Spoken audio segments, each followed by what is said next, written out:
Society, unfortunately, has all of these very unrealistic body ideals. And it's challenging, no doubt. Shouldn't get caught up in all of that comparison, okay? Because that can be a killer in its own way. Being tall, being fair, being like that, being slim, all of that. Who says that is perfect? Some people like fat and they look beautiful with all that fat, by the way. So it doesn't matter at all. Never ever get into that system of comparison with yourself in terms of what you were versus what you are now. That's number one. Number two, comparison of what you are currently with people around you. It's unrealistic, it's bizarre, and it's absurd because all it'll do is never help you to get moving forward. So that's the last thing. If you've been doing it, then you need to really shunt that habit up. Or anyone around you who's, just moved out of her last chemotherapy session, this is the time. We all know there are certain changes, as has already been discussed on the platform. So we don't want to make comparisons because when you keep comparing, what's going to happen is you will have a desire.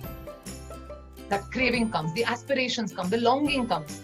And as you start getting craving to a strong level, the realization suddenly comes onto your face and you're like, oh my God, I look different.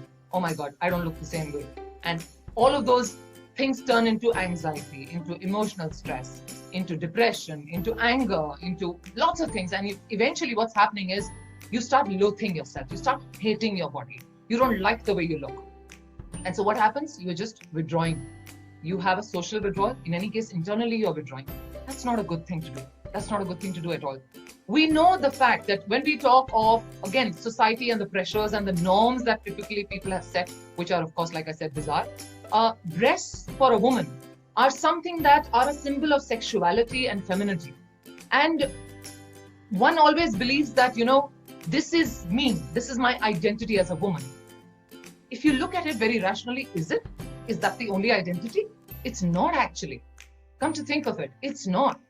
But anyway, the good thing is also that because we have reconstruction, so many women, at least research has gone to show that more than often, people who are patients of breast cancer, they have gone ahead with breast reconstruction, and for them, the psychological ramification seems to be a little better when they have the mastectomy done rather than people who don't undergo the reconstruction. But that's okay, it's each one's choice. I've met people who are very proud of the way they look even now, and I think hats off to them because that just shows how sorted they are in terms of their minds and in terms of the way they want to look at themselves.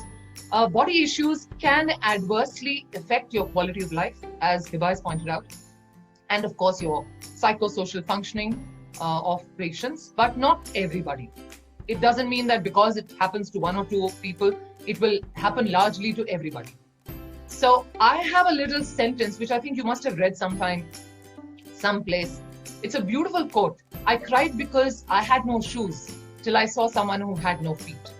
I think for every survivor, this sentence is an extremely important and a very pertinent one. Look around you, okay? In relevance to this sentence, okay? Look around you.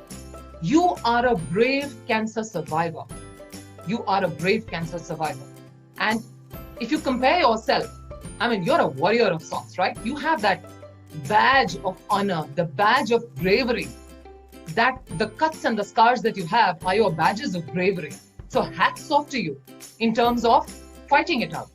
When you look around people who have lesser privilege than you have, you'll start feeling better firstly for yourself. And I think that's a very important part because it's very easy to compare with people who are normal. But I think as a survivor, if it helps you to make your journey a little better, to strengthen your process, because not everybody is strong. That's a fact. Some people are not as strong emotionally.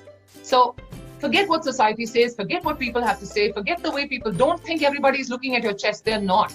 It's you who believe that people are looking at your chest. Nobody is bothered. Seriously. People have lots to do and take care of their lives. So it's on us.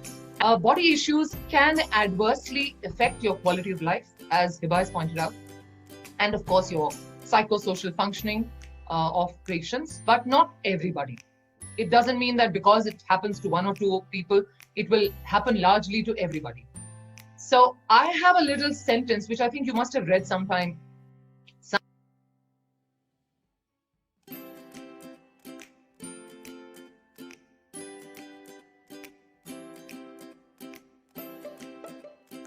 hair is not there, or I know a cancer patient from Mumbai, and she went bald, of course, and she used to go for parties with me, and proudly she carried her bald look, and she looked beautiful, and everybody knew she was battling cancer. How amazing can that be? How amazing can that be?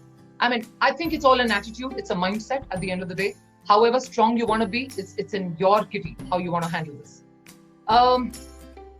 See, at the end of the day, as a survivor, we have to make some life choices. And that goes without saying. As I said, the moment you come back from your last chemotherapy session, it's natural. Your family, your friends, your colleagues are all going to think, they've been very supportive, no doubt, but they're going to think that it's all over and now you're ready to rock and roll. You need to educate people. It's very important at this point in time, and tell them that, look, it's not going to be just because my treatment is over. I have to still, get off the impact of my treatment. It's going to take a while. And having said that, remember, you have the right to ask for your rest, whether it's at work, whether it's personally, whatever. You don't have to be traveling for conferences the very next day. You don't have to go jumping into social events. You don't have to do chores if you're not in a position to do that, because you need your rest. So remember, you're in a position of choice. You don't have to feel conscious that I can't say this. You can, and you have the right to do that. This education process is extremely important, not just for yourself, but also for people, like I said, around you.